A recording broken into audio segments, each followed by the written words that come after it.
Hello friends, मारी YouTube channel Alka सरोठियामां हूँ आपનું ખૂબ ખૂબ સ્વાગત કરું છું।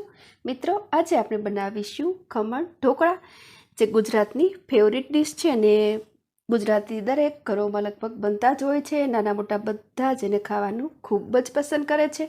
મિત્રો, આ અગાઉ પણ ખમણ ઢોકળાની મેં ઘણી બધી રેસિપીઝ આપની સાથે શેર કરેલી છે, પણ આજની આ રેસિપીની ખાસિયત એ છે કે એને આપણે લીંબુ ફૂલ વગર બનાવીને ઇન્સ્ટન્ટ તૈયાર કરીશું। છતાં પણ આપ જોઈ શકો છો કે કેવા સોફ્ટ, સ્પોન્જી અને જાળીદાર બનેલા છે। ખમણ ઢોકળા બનાવવા માટે મેઇન ઇન્ગ્રેડિયન્ટ્સ છે બેસન।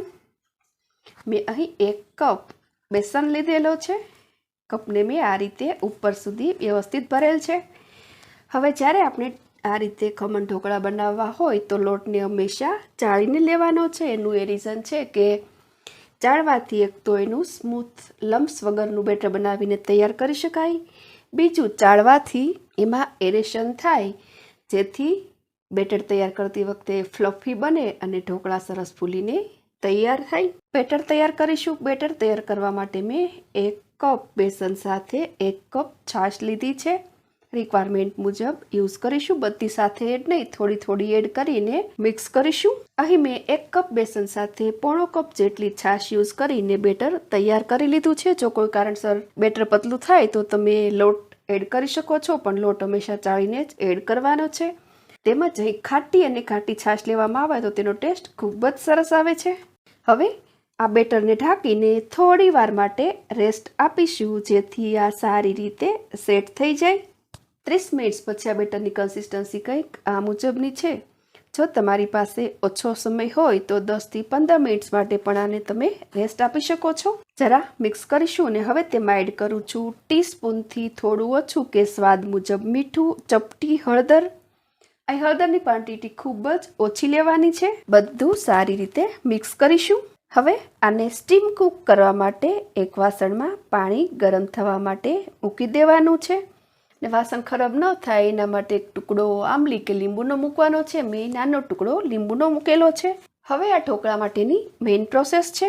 અહીં આ બેટરને ફેટવું અત્યંત આવશ્યક છે, જેથી આ ઢોકળા સારી રીતે ફૂલી શકે। તો અહીં બેટરને 5 થી 7 મિનિટ્સ માટે આ રીતે ફાસ્ટ ફેટી લેવાનું છે।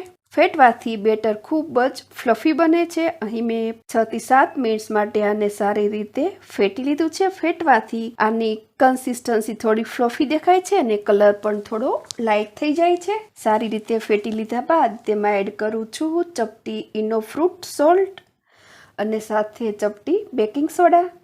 હવે આ બધું મિક્સ કરીશું। અહીં જે મિક્સ કરવાની પ્રોસેસ છે એ ખૂબ સ્લો કરવાની છે। આ તરફ પાણી પણ સારી રીતે ઉકળી ગયું છે। તેમાં સ્ટેન્ડ રાખીને તેના પર મેં એક કેક મોલ્ડ લીધું છે। મોલ્ડને મેં તેલથી સારી રીતે ગ્રીસ કરેલ છે। અહીંની કિનારીઓ પણ સારી રીતે તેલથી ગ્રીસ કરી લેવાની છે। આ મોલ્ડને પણ મેં ગરમ થવા મૂકી દીધું છે।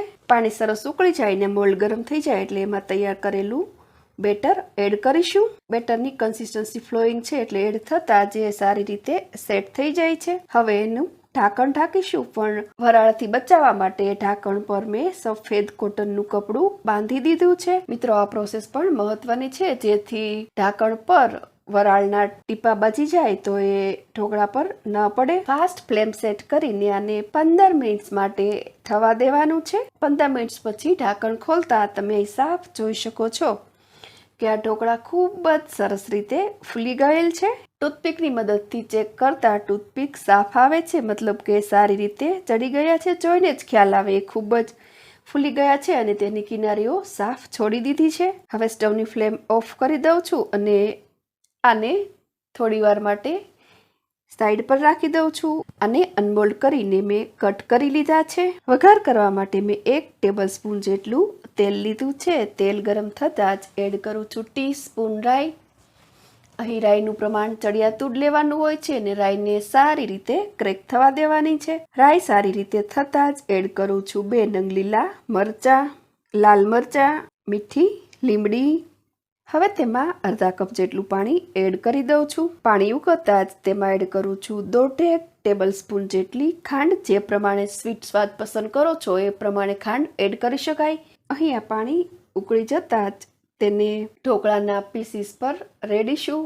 મિત્રો, તો અહીં ગુજરાતીઓની ફેમસ ડિશ એવા ખમણ ઢોકળા બનીને તૈયાર છે. તો મિત્રો તમે પણ આ રીતે બનાવજો ખમણ ઢોકળા. તેમજ કોમેન્ટ લખજો કે ખમણ ઢોકળા બનાવવાની મારી આ રીત તમને કેવી લાગી. જો તમને મારી આ રીત ગમે તો લાઇક, શેર અને સબસ્ક્રાઈબ જરૂરથી કરી લેજો. એક નવી રેસીપી સાથે ફરી મળીશું. Thank you for watching.